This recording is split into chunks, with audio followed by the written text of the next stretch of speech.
Belə bir şey xatırlayıram ki, nə vaxt molda üst mərtəbəyə qalxırdıq uşaqlara nəyisə baxmaq üçün.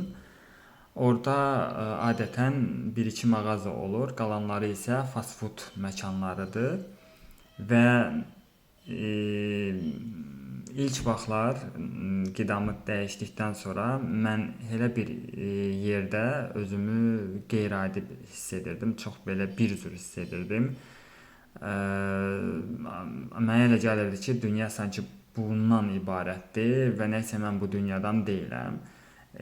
Biraz yəni xoş olmayan bir hiss keçirdirdim ki, bəlkə bəs onda düz deyil. Bəlkə elə bunlar hamısı boş söhbətdir, bu öz qidana nəzarət yetirmək, nə bilim, bəlkə elə yəni bax, söz normaldır axı, bax hamı yeyir axı. Burada nə var ki? Tim boyda sən uşaqlarla olduğun zaman bu lap adama bir cür təsir edir və çox şükür edirəm ki, yetərincə bir biliklərim var idi, hansılar buna icazə vermirdilər etməyə. Amma daxili bir mübarizə gedirdi açığı. Yəni hər dəfə özümü anlatmağa çalışırdım ki, bax bu nədir, niyə bunu etmirəm və s. və ilahi. Ta ki o vaxta qədər, nə vaxt ki konkret olaraq başa düşdüm ki, öz ətrafını, mühitini, öz tərzini sən özün təyin edirsən, sən özün seçirsən və belə bir yerdə təbii ki, sən belə bir şeyləri müşahidə edəcəksən. Get təbiətə, sən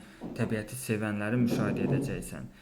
Get səhər hansısa bir məşqə, idmana, sən helələrini müşahidə edəcəksən. Bu hamısı sərhədləri təyin etməklə bağlıdır.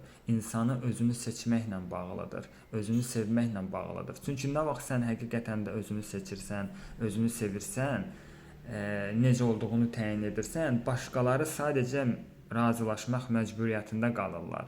Vəssalam. Yəni ya sən uyğunlaşmağa çalışırsan özündən keçərək, özündən addımlayaraq və eyni zamanda özünə xəyanət edərək, çünki öz prinsiplərinə, dəyərlərinə qarşı çıxırsan, bu çox ağrılıdır.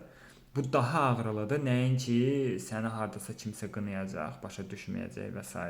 Daha ağrılıdır bundan. Ona görə də mən bunu özüm yaşamış birisi kimi vurğulayıram ki, ən önəmlisi, ən vacibi insanın öz şəxsi inkişafıdır, şəxsi böyüməsidir, sərhədi qoymasıdır, yəni qorxmamasıdır, biraz əmin olmasıdır. Vəssalam, ondan sonra başqaları uyğunlaşmağa çalışacaqlar və sənə uyğun olan bir insanlar sənə yaxın gələcəklər. Çünki sənin resursunu alanlar artıq sənə başqa dalğadadırlar da, yəni sənə lazım deyillər, belə deyərdim. Yəni bunu bir yuxarıdan aşağı baxmaq kimi yox, sadəcə əgər sən seçimlərinə sadiq qalmaq istəyirsənsə, özünə sadiq qalmaq istəyirsənsə, bu mərhələni keçməlisən. Bu həm qidalanmada da səndə baş verəcək, başqa bir şeylərdə də baş verəcək. Yəni tək bir dənə qida dəyişikliyi ilə bağlı deyil. Mən dəfələrlə elə bir adamları müşahidə etmişəm, hansılar deyirlər ki, mən bax siqareti tərk etməyə çalışıram, siqareti tərk etmişəm.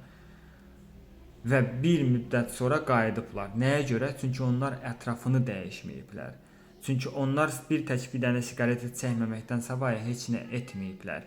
Yəni mümkün deyil vərdişdə qurtarmaq. Lazımdır onu ancaq əvəz eləmək. Ancaq nəyəsə əvəz edərək, yeni bir vərdişlər formalaşdıraraq, sən yeni bir əhatə quraraq və s. sən həqiqətən, ciddən, kökündən nəyisə bir dəyişikliklər edə bilərsən. Sən əgər uçmaq istəyirsənsə, sürünən bir adamların qınağından fikirlərini nəzərə almamalısan, qorxmamalısan.